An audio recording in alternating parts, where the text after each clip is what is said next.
Welcome everyone to another Morgan Dollar Mondays with Massabesic Gold and Silver. Today I have this very frosty 1884 Carson City Morgan Silver dollar for you to check out. But before we get into all that, I am Dean with Massabesic Gold and Silver, and if this is the first time you're joining us, well, special welcome to you. I hope you consider liking and subscribing to our channel. And for the rest of you who keep coming back each week and have already subscribed, well, thank you so much. And if you keep coming back each week and you still haven't subscribed, please think about doing so. So here it is, our beautifully frosted example here of an 1884 Carson City Morgan Silver dollar.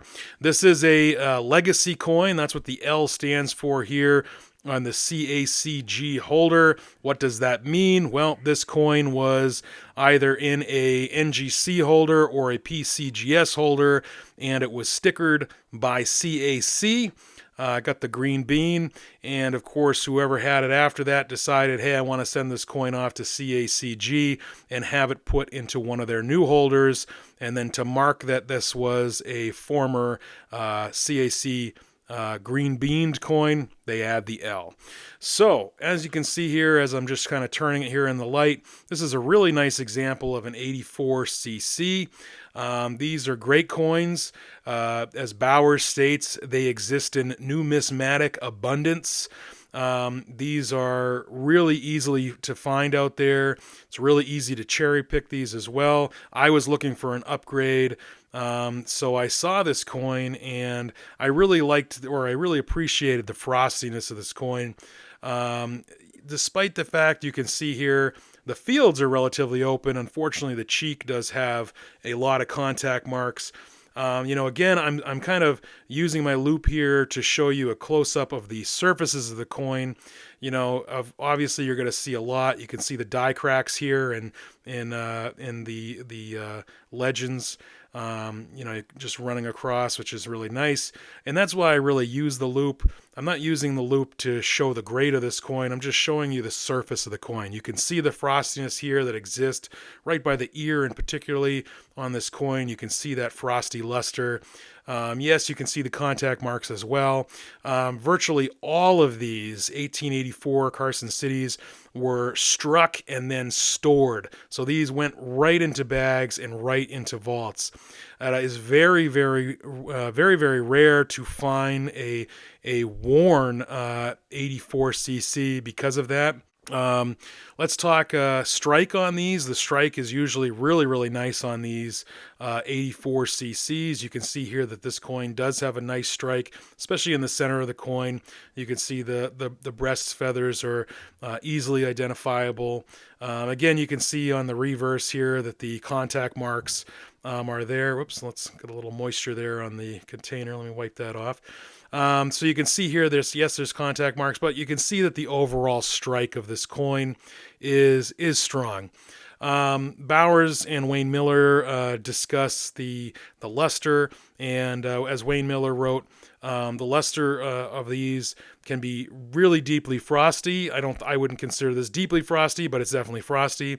And the other thing that Wayne Miller points out is that some of these can really have indifferent luster. But as you can see here, especially compared to the raw coin that I have here, the luster is quite frosty, especially by the ear and the cheek of the Morgan. And like I said, I was looking for an upgrade. This 84, the raw 84, I got on the end of a supposedly unsearched roll of Morgans that I had bought just to kind of show the channel, to stay away from those rolls. And to show that the end coin that was a CC was going to be an 84, because again, these are super common. Now, why do we say that? Well, in 1964, as Bowers points out, the General Services Administration had in its possession 962,638 1884 Carson City Morgan Silver dollars. That was 84.73% of the original mintage of this coin. So they are super common. I often tell people or advise people, if you're going to start collecting Carson City Morgans, to start with the 84 Carson City. I love the 84 personally. That's one of my favorite coins, one of my favorite Carson Cities. They are fun to cherry pick. They're fun to go through. Just kind of comparing these two, you can see that they can be a little different. I think you also get the sense of the frostiness of the graded example. Both of these are similar grades. I would lower the grade of the raw probably to more Mint State 62 because of the gash that's on the eagle's breast, and then a couple other large contact marks that really distract, like this one here by the wreath and between the arrows. That's a pretty distracting mark. These are typical bag marks here, but overall, these are, a decent. This is a decent strike coin. It's a decent example. You can still see some frostiness here. Not as nice as the graded example, but still some frostiness. This coin is just a nice example. Like I said, I put it more at that MS62 mark. Again, I recommend people start with the 84 Carson City if that's where they want to start collecting, or if that's what they want to start collecting is those Carson Cities. Some other folks have challenged me on that before, and they suggest actually going from one of the more key date coins like an 89cc. So yes, the 1889cc or Carson City is rare in all grades. The mintage was only, I think it was 350,000 if I remember correctly. And yeah, it's fine to have those, to go for a coin like that. But what I think is hilarious, I just want to point out as we look at this coin again and just how beautiful this mint state is, the 89cc in mint state 60 and above, you're starting at $22,000 and going forward because it's such a key and rare date. You absolutely can get worn coins in much rougher shape for a lot less, obviously.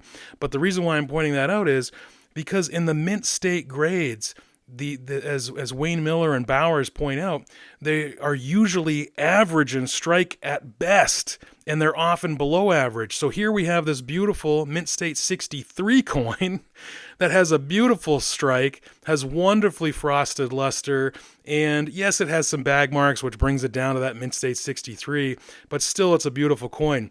The luster on the 89cc varies from rather shallow to frosty, according to Bowers, but not deeply frosty. So the reason why I'm saying this, and I'm on my little soapbox here, I guess, is why would you spend tens of thousands of dollars to get a Mint State 89cc other than the fact of saying, well, I own an 89cc, when you can find yourself a beautifully graded 84 or an 83 or an 82cc that has way better strike, way better frostiness, and just as a beautiful coin. Now, I know a lot of you aren't going to agree with me, and that's fine. I'm still in the hunt for an 89cc. I'd love to find a lower quality 89cc to add to my collection. There's a lot of Morgans, obviously, that I search for. Another viewer mentioned the 1894 Morgan dollar, and I'm going to be planning on doing a video on that in the future. I don't own one, but I've been trying to get a nice example of a 1894 that's very attainable. But in the other minted, other U.S. mints, they actually are quite scarce and can be hard to find, or they can be, pretty pricey. So anyway, with all that said, I hope you enjoyed today's video. I hope you enjoyed tonight's premiere. I'm glad you're joining me live. If you are, that's great.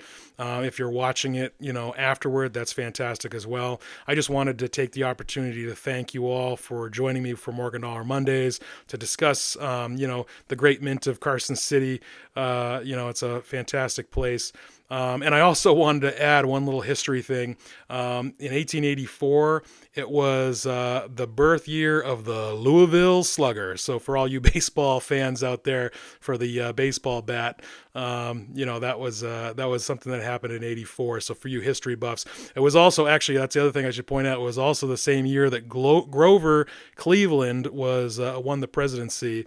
And as we've talked about in other previous Morgan Dollar Mondays, President Cleveland was not a fan of Morgan silver dollars, especially in 1886 when he was, let's just say, flabbergasted with the fact that the Morgan silver dollar was only worth 78 cents when it's supposed to be a dollar coin. Anyway, thanks so much, everybody, for joining me. Until we meet again, stay safe and continue to enjoy.